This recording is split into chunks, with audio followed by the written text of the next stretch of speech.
Moi, je vais dire bonjour, mais je vais surtout dire qu'on va recommencer, quoi, tu vois. Et bonjour à tous, au vu de ce qui s'est passé sur Instagram, je vais recommencer une vidéo. Je vais réexpliquer mes points de vue. Je pense qu'il n'y a pas tout qui a été bien compris sur Instagram. Voilà, en gros, je vais juste parler de mon opinion. C'est mes choix, mes avis. Je n'oblige personne à penser comme moi. C'est pas en rapport avec les problèmes qu'il y a dans la société, ni avec les différences entre les hommes et les femmes, l'égalité, la place de la femme dans la société. On n'aborde pas du tout ces thèmes-là. En fait, je ne parle que des prize money en compétition entre femmes et hommes. Et c'est tout.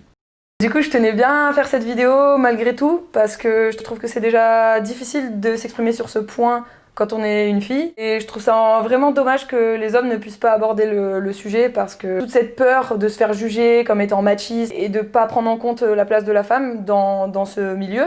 En revanche, je pense que je suis quand même assez bien placée pour parler de ce sujet. J'ai roulé pendant quelques années, j'ai fait environ 6 ou 7 ans de compétition. J'ai quand même côtoyé les pro-riders en compétition et je comprends vraiment en fait cette différence qu'il y a entre le niveau des hommes, le niveau des femmes et tout ce qui concerne la compétition homme-femme dans le roller agressif.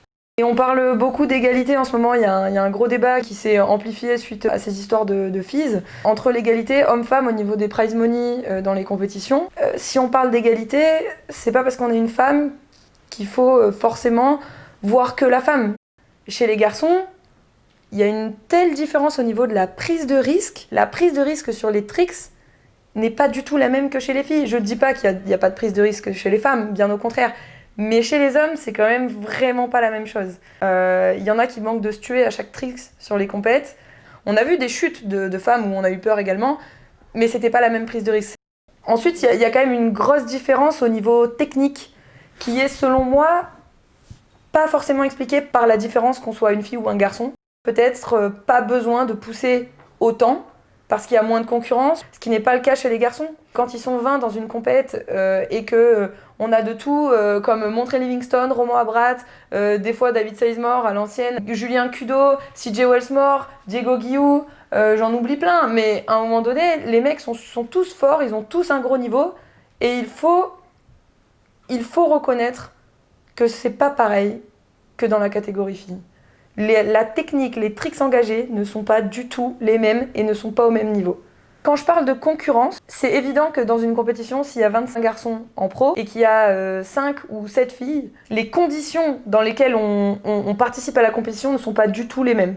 Dans la règle générale, ce qui se passe beaucoup, c'est qu'en finale, ils sont encore limite plus que nous en qualif. Et je vais aborder un des autres points de différence, c'est le marketing en fait, tout simplement. Le nombre de spectateurs présents sur une compète de filles n'est pas du tout le même que sur une compète de garçons. Et je parle pas du Winter Clash, parce que le Winter Clash, on est entre nous, il y a que des riders. Je te parle d'un FIS ou je te parle d'une compète à Lausanne en public. En fait, il y a des gens lambda qui passent, ils viennent voir vraiment du show, du spectacle, de la hauteur, etc. Nous, les filles, on va pas avoir les mêmes habilités, on va pas se rapprocher en fait de ce qui intéresse le public qui ne connaît pas le roller. Un public qui connaît le roller, il va voir une nana faire un allup top soul sur un rail, il va être en folie, parce qu'il va trouver ça génial. Un public lambda, je vais prendre mes parents, ils vont regarder un allup top soul sur un rail, ils en ont rien à faire. Mon propre frère m'a dit que regarder les vidéos de filles de roller, même les miennes, ça l'intéressait pas. Alors que quand il regardait les vidéos des pros, il me disait « Ah ouais, là quand même, ça envoie du lourd ». Les sponsors, quand ils payent pas en fait pour les filles. Parce que c'est pas elles qui rapportent. Malheureusement, j'aurais été la première à dire que ce serait génial que les filles rapportent autant que les garçons. Dans un sport comme le surf, c'est pas une question de tricks, c'est une question d'image, de vente de produits, que ce soit sur Instagram, dans les compètes ou sur les photos des magazines, etc. La fille vend. Dans le roller, la fille ne vend pas, en fait. Dans les compétitions, elle ne vend pas. C'est comme ça. Et je vais même rajouter quelque chose, on va aller plus loin que ça. Quand tu regardes par exemple l'Extreme Barcelona, le premier pro roller, il prenait 2000 ou 2500 euros. Le premier pro en BMX prenait 10 000 euros. Et là, on n'est pas dans une histoire de genre ou de sexe, on parle de rider professionnel dans 2 disciplines différentes. Pourquoi ? Parce que le vélo, ça vend. Quand c'est le roller, les gradins ne sont pas pleins. Quand c'est le vélo ou la trottinette, les gradins sont pleins. C'est-à-dire qu'on peut même plus marcher pour descendre dans les gradins. Les gens sont assis sur les rambardes, sous les rambardes, sur les marches, sur les sièges. Il y en a partout. Ça attire pas le même nombre de personnes.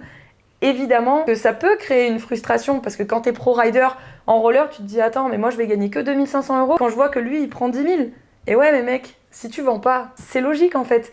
C'est pas une question de femme ou d'homme, c'est une question de marketing, purement. Je tiens quand même à insister sur le fait que je suis super respectueuse des femmes qui roulent aujourd'hui ou des femmes qui ont roulé avant. Il y en a certaines qui ont un très gros niveau technique. Dans la catégorie filles, elles sont excellentes. Je vais parler de Mary, de Shina, de Chihiro, de Catherine Enero, que j'ai découvert il y a pas longtemps. Il y a des tricks qui sortent de l'ordinaire, ça fait plaisir, ça roule fort, ça va vite, c'est technique, ça enchaîne les switch-ups, ça fait des gaps, du skatepark, du street, c'est hyper sympa.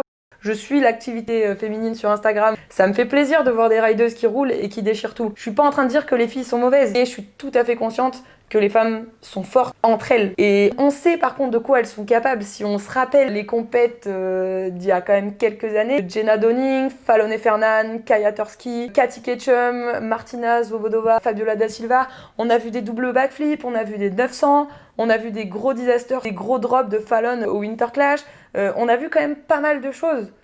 Donc je suis pas en train de dire que les filles ne peuvent pas être à ce niveau. Je suis juste en train de dire qu'aujourd'hui, c'est pas ce qu'on voit, ou on n'en voit plus. Donc c'est dommage.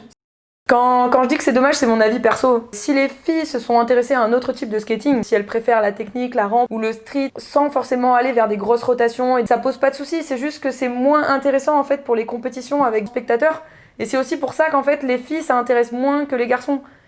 Chacun a son droit de skater comme il a envie. Je respecte le fait que les filles n'aient peut-être pas envie d'aller vers ce type de skating. Moi, je trouve ça dommage parce que c'est ce qui me plaît et que j'étais comme une dingue quand je regardais la vidéo du Winter Clash de Berlin, des filles en voyant Jenna faire son 900, Fallon avec son stall sur la grosse barrière et d'autres tricks qui m'ont fait kiffer, quoi. Donc c'est vrai que ça me manque un petit peu. Après, c'est personnel. Je suis pas débile, je suis bien consciente qu'il y a une différence génétique de force physique entre un homme et une femme. Ça, on peut pas lutter, c'est la génétique, c'est comme ça. Donc forcément, on pourra pas demander à une femme de patiner plus vite, d'aller plus haut, d'aller plus fort que le premier pro chez les garçons. C'est pas le cas sur tous les tricks, mais je pense à Chris Afey dans Drip Drop, ces gaps énormes. Je pense pas que physiquement une femme est capable de faire ça. Sauf si c'est une femme qui s'est beaucoup entraînée. Mais vraiment dans la majorité, je pense pas qu'une femme ait la force physique pour pouvoir accuser la réception en fait, surtout. Par contre, je pense que c'est quand même vraiment possible de se poser la question et de se dire ok, David Sizemore ou Julien Kudo quand il avait 15 ans, il faisait des tricks de malade techniquement et c'était pas des Golgoth. Je pense que physiquement, il y a beaucoup de femmes qui pourraient faire un bras de fer avec et les démonter quoi. C'est là où je dis que je pense que les femmes peuvent faire pareil que les hommes, pourtant on ne le voit pas. Mais quand vraiment je prends les exemples de ces riders qui sont très minces, désolé Kudo, qui sont très minces ou qui étaient très minces à l'époque, je pense pas qu'on puisse dire les hommes et les femmes ont vraiment une grande différence de force physique, etc. Je pense que là c'est hors sujet. Là on parle de technique pure. On peut même en vrai citer l'exemple de la gym. Je suis pas gymnaste donc c'est pas si les femmes sont aussi fortes que les hommes dans ce milieu. Mais en tout cas on a vu qu'elles savent faire des flips et utiliser leur corps en fait, des accès vertical, horizontal. On a vu que c'était possible. Si on est en France, on connaît bien le spin to win. Techniquement, le roller, c'est de la gym sur des roues. Si on va par là. On peut pas dire qu'elles peuvent pas faire techniquement ce que les hommes savent faire. Néanmoins, malgré tout ça, j'insiste sur le fait que c'est super important de continuer à récompenser les femmes dans les compétitions. Elles se donnent aussi. Et il y en a certaines qui se donnent autant, que ce soit physiquement ou psychologiquement, que les pros. C'est dur et à la fin, elles sont cuites. J'en ai fait partie et je sais ce que c'est. Ce serait même bien que sur certaines compètes, on arrête de donner des special prize vouchers, des crash pads et compagnie aux meufs et qu'on augmente les prize money. Je pense même que c'est bien si sur certaines compétitions, il y a l'équité financière pour les femmes et les hommes. Ça fait toujours plaisir. Certaines fois, ça m'a quand même mis mal à l'aise. Prendre l'exemple de Rennes sur roulette, j'ai gagné 500 € en étant seule dans ma catégorie. Par principe, j'ai quand même fait un run. Mais à côté de ça, il y a des pros qui ont roulé, qui ont fait 10e de la compétition garçon et qui ont pris 0. Et qui ont fait 10 fois mieux que moi, 10 fois plus de tricks, qui ont transféré beaucoup plus que moi. Et à la fin, ils ont rien. C'est bien l'égalité, mais à tous les niveaux. Parce qu'en fait, l'égalité, c'est quoi? C'est être juste ou c'est faire tout pareil pour tout le monde? Faut pas oublier non plus que c'est aussi un peu grâce aux garçons qu'on est là. Si on enlève les pros garçons demain, je suis pas sûre qu'on puisse continuer à gagner de l'argent sur les compétitions en fait. On peut, d'un aspect plus général, remercier aussi le BMX, la trottinette, le skateboard, parce qu'en fait c'est grâce aussi à ces sports-là que le roller ça existe encore. On est dans un tout, on n'est pas dans des catégories exclues les unes des autres, on fonctionne ensemble. En plus, on a la chance d'être dans un milieu très masculin où il y a quand même beaucoup de support pour les filles venant des garçons. On n'a peut-être pas les spectateurs lambda, mais on a les riders. Ils sont là, ils applaudissent, ils crient, ils nous encouragent. Et je pense que c'est bien de le souligner aussi. J'imagine vraiment qu'il y a une possibilité que si on augmente les prize money, il y ait plus de participantes puisque l'argent attire le monde et que comme il y ait plus de participantes, il y ait plus de concurrence et que donc le niveau féminin augmente. Ça paraît assez logique dans l'idée. C'est ce qui s'est passé en ski. Elles ont beau faire double corps, qu'elles sont toujours à des kilomètres d'être aussi fortes que les hommes. On reste toujours avec le même problème à la fin. Même si les femmes progressent et le niveau augmente, on est encore loin du niveau professionnel garçon. Est-ce qu'il faut vraiment toujours tout faire pour l'argent? Il y a des pros qui se donnent, mais pour 3 fois rien. Des fois, j'ai envie de leur dire, vous êtes stupides de vous envoyer à la mort comme ça, alors que vous avez quasiment rien à gagner. Est-ce que votre vie, elle vaut vraiment 150 €? En fait, le truc, c'est qu'on le fait pas pour l'argent. Je dis on parce que j'étais pareil. J'avais juste envie de me donner pour faire applaudir les gens, pour être fière de ma performance, pour pouvoir dire ouais, j'ai réussi mon run et c'est génial. Et ok, même si potentiellement ça pourrait attirer plus de gens, etc. Est-ce que ce serait pour les bonnes raisons? J'en suis pas sûre en fait. Depuis tout à l'heure, j'utilise le terme pro et on parle de pro. À la base, c'est quand même quelqu'un qui est payé pour vivre de son sport. Aujourd'hui, on a quasiment pas de rider qui est payé pour vivre du roller. Ne parlons pas des filles. Dans le roller, c'est délicat. Quand tu fais une catégorie pro, en fait, tu fais une catégorie pro pour différencier un niveau. Les gens plus forts peuvent être en catégorie pro. Seul problème, c'est que finalement, tu peux pas réellement dire qui est pro de qui ne l'est pas, puisque personne n'est vraiment pro dans ce milieu, en fait. Ça crée parfois certaines confusions. On va prendre un exemple tout bête. Quand il n'y a pas assez de participantes pour faire une compétition amatrice et une compétition pro, on va mettre toutes les filles en pro. Ça paraît logique parce qu'on va pas laisser Marina, 12 ans, toute seule dans sa catégorie. On va l'insérer avec les filles et c'est cool parce que ça crée une cohésion, parce que c'est vachement plus sympa. Mais admettons qu'elles soient 3 ou 4. 2 vraies pros et 1 ou 2 amatrices. Il y a forcément une qui va prendre un podium, qui va faire 3e, qui aura le niveau d'une amatrice et qui finalement, si on dit allez on met l'équité, on met tout pareil pour les hommes et les femmes, ça veut dire qu'il y a une amatrice en faisant 3e qui va prendre autant qu'un pro. Des fois ça peut être 700, 800 € en étant 3e, alors que le pro il se sera battu comme un chien et il y a une gamine de 12 ans qui aura descendu la rampe et fait un soul et qui aura pris 800 €. Moi ça me paraît pas normal en fait. Et c'est ça l'égalité, la justice. Déjà qui s'envoient à la mort pour pas grand chose. Si on veut mettre plus d'argent pour les filles, va bien falloir les prendre quelque part. Bonjour toi. Donc si eux déjà ils s'envoient pour rien, et en plus on leur prend des sous pour les donner aux filles, et qu'ils s'envoient encore plus pour rien, qu'est-ce que vous appelez égalité? Ça a pas de sens en fait.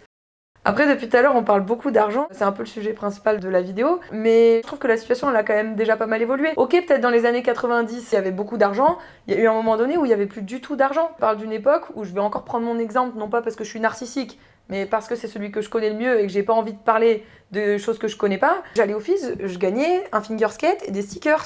Aujourd'hui, sur toutes les étapes du FIS, il y a toujours un petit peu d'argent. Si là, j'ai pas vu exactement la quantité d'argent que c'était pour la première à l'IFIS, mais si c'est environ 700 €, c'est quand même déjà énorme. Moi, j'ai jamais gagné 700 € au FIS. Après, j'en ai pas fait beaucoup, parce que vraiment, le FIS, c'est pas trop mes copains. Ouais, la situation a changé, et ça aussi, c'est grâce à certaines femmes qui se sont battues pour que ça change. Respect les meufs, parce que de là où on part, par là où on est passé, franchement, c'était pas gagné, quoi. Le roller, ça aurait pu crever, on n'en aurait plus jamais parlé. Aujourd'hui, vous arrivez quand même à gagner un petit peu d'argent par-ci, à droite, à gauche, pour un sport qui est quand même pas très médiatisé. C'est quand même franchement pas mal. Alors bravo d'avoir réussi à faire remonter un petit peu tout l'aspect financier dans le roller et de continuer à faire vivre le sport. Il y a encore quelque chose sur lequel je voudrais apporter un point d'honneur. À travail égal, salaire égal. C'est la base, en fait. Tu fais le même boulot, t'as les mêmes responsabilités, t'as les mêmes tâches, t'as le même salaire. T'as un sponsor. T'es une femme ou t'es un mec, tu fais de la promo. Tu vends. Il n'y a pas de raison que tu sois moins payé parce que t'es une femme que parce que t'es un mec. Après, bien sûr, il y a plus de garçons que de filles dans le milieu, et ça veut pas dire qu'une femme ne peut pas faire vendre à des garçons. Je vais prendre l'exemple de la platine de Mary, elle s'est aussi vendue à des garçons et aussi vendue à des femmes. Et il n'y a pas de raison que ces royalties soient moins élevées que celles des garçons. Tu vends une platine qui coûte le même prix que la platine de j'en sais rien qui d'autre, et si tu la vends, tu dois gagner pareil. Travail égal, salaire égal. Point. Alors j'espère que après toutes ces précisions, vous aurez mieux compris, pour ceux qui étaient un petit peu falabraque sur mon profil, que en fait j'attaque pas les femmes et je suis pas anti-féministe ou machiste. Peut-être que ma vidéo, la première fois que je l'ai fait en anglais, je l'ai fait rapidement, j'ai un peu bâclé. C'est mon erreur et j'en suis désolée. Si j'ai blessé des gens parce que vous vous êtes sentis attaqués, surtout au niveau des femmes, j'ai l'impression.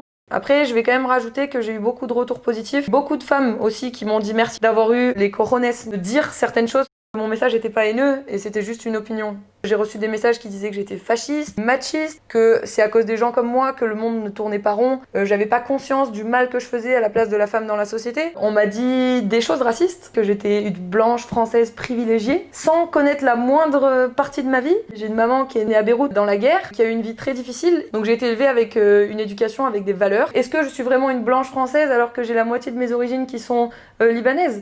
Je pense que sur internet, déjà, c'est quelque chose qui se fait très facilement parce que les rois du clavier, ça va vite. Et aujourd'hui, c'est quand même quelque chose qui est puni. Le harcèlement sur internet, les insultes, l'agressivité, ça amène beaucoup de négativité. C'est dommage qu'en 2020, on puisse pas s'exprimer sur nos opinions sans avoir de retour aussi haineux. Est-ce qu'il faudrait pas juste être un peu dans un juste milieu au lieu d'être aussi extrémiste? Je remercie tous ceux qui sont restés jusque-là. Je tiens juste à préciser que tous les commentaires qui seront insultants, déplacés, agressifs seront supprimés. Les personnes seront bloquées immédiatement. En revanche, si vous voulez débattre, vous avez le droit de pas être d'accord avec moi, il n'y a pas de souci, mais on est tous adultes et on peut s'exprimer librement et avoir nos opinions sans s'insulter.